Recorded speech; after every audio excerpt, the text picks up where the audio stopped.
All right, thanks a lot for that, Wale. Now, as many of you know, the African Leadership Retreat is currently underway here in South Africa. Business leaders interfacing with political leaders about solutions to African problems. The banking sector in Nigeria under a lot of scrutiny, as you know. And today I got the impressions from the chairman of First Bank Nigeria, Dr. Oba Otudeko, who's currently at the ALR, about what his expectations are with the asset management company and the broader reforms in the sector in Nigeria. I think for much too long, I think we are denied the global nature of the financial meltdown that struck the West very strongly. And Nigeria, for so long, did not quite appreciate, the connection of Nigeria to the world, and therefore, the fact that issues that affect the world will affect Nigeria. It took the coming to office of the current governor of the central bank to take the bull by the horn.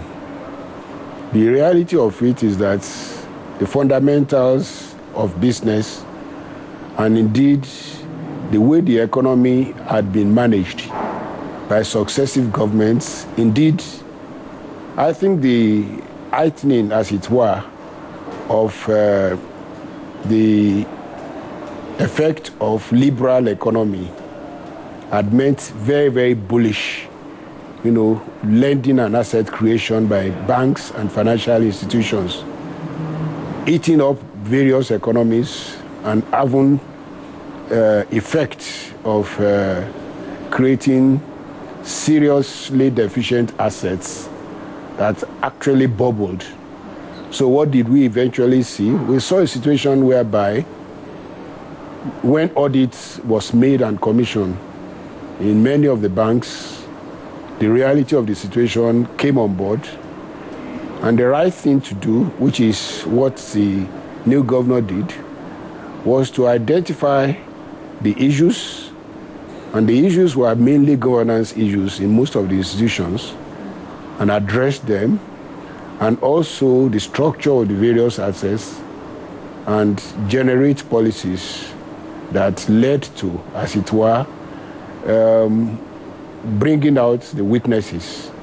So what is my opinion? Of course, part of the policies that have emerged has led to the creation of asset management company, and this, I think the law is going to be signed very soon by Mr. President, will create clear opportunities of access to liquidity that would liberate some liquidity to various banks that have been affected.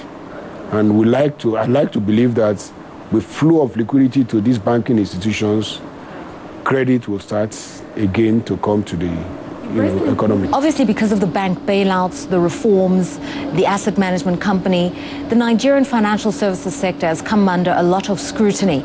And there's a lot of concern that because of that, liquidity has dried up, largely because banks are reticent to lend. And without credit flowing, it's affected the real estate sector, it's affected manufacturers and other key areas of entrepreneurial business in Nigeria. Just going forward, when do you think the banks are going to loosen up the purse strings and just get that economy moving a little swiftly? Well, with what has just happened, I think the paradigm has been challenged in terms of even the understanding of the profession and the way the profession is being practiced. There is no doubt whatsoever that the system has been shocked, just as well as I like to believe that the governor himself had been shocked in the sense of what he eventually found out from the various audits. I like to believe also that the practitioners, the professionals have also been shocked.